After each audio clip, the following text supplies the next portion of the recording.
could either be like this in a vertical format, let's say ये अलग अलग students है and these are the different scores, या फिर it can be in a horizontal format like this कि let's say आपके students are mentioned in your different columns right here and then you have scores.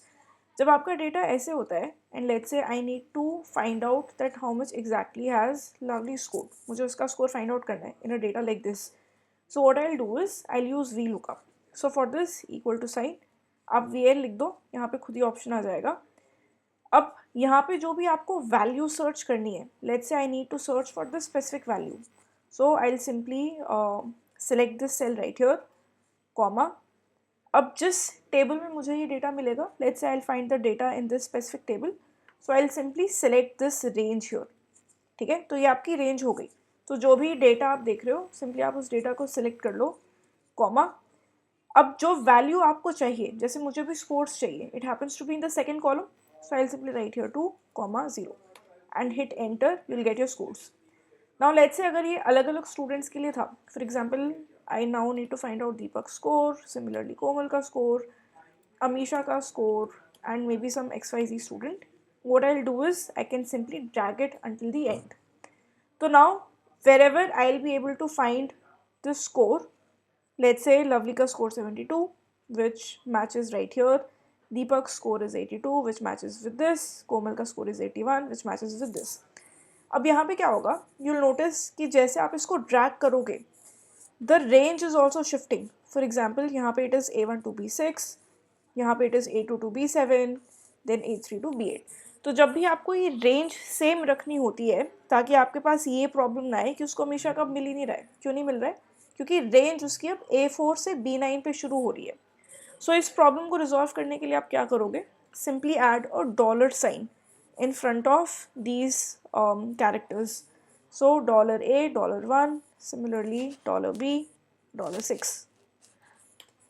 Hit enter, try to drag it now. तो अब क्या होगा कि आपकी range change नहीं हो रही है कहीं पे भी. It's A1 to B6 only that you had previously set. Since XYZ मेरे टेबल में यहाँ पे कहीं पे है ही नहीं, that is why I will simply get an error here because there is no student with this name XYZ right here. If I replace it with some existing data, let's say Gary का data है, I'll be able to get the score. This is how your VLOOKUP works.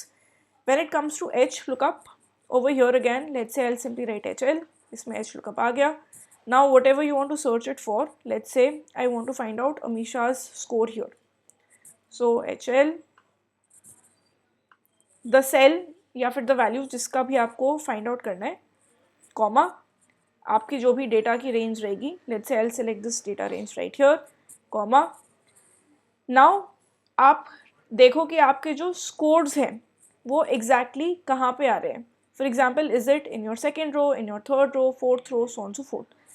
ये जो आप row count करोगे, this row is going to be with respect to this student का row that you have right here. So right here it's 1 2, so 2 0. Hit enter and you'll get the score. अब मान लो अगर यहाँ पे बीच में कोई और वैल्यूज़ भी होती, for example let's say scores was somewhere down here and I have some other value, for example I have something related to platform, module और डिफरेंट वैल्यूज़ ओवर हियर. तो इन दिस सिनेरियो अब जब मुझे H lookup करना है, how will I do it? H lookup.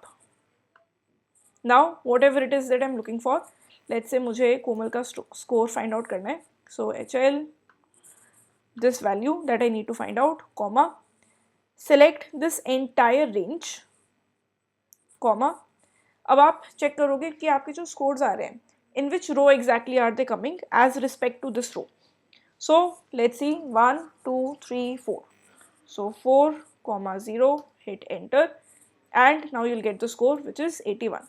ठीक है. So this is how HLOOKUP and VLOOKUP operates. Try to go through this video. In case you're still not able to understand it, we'll connect once.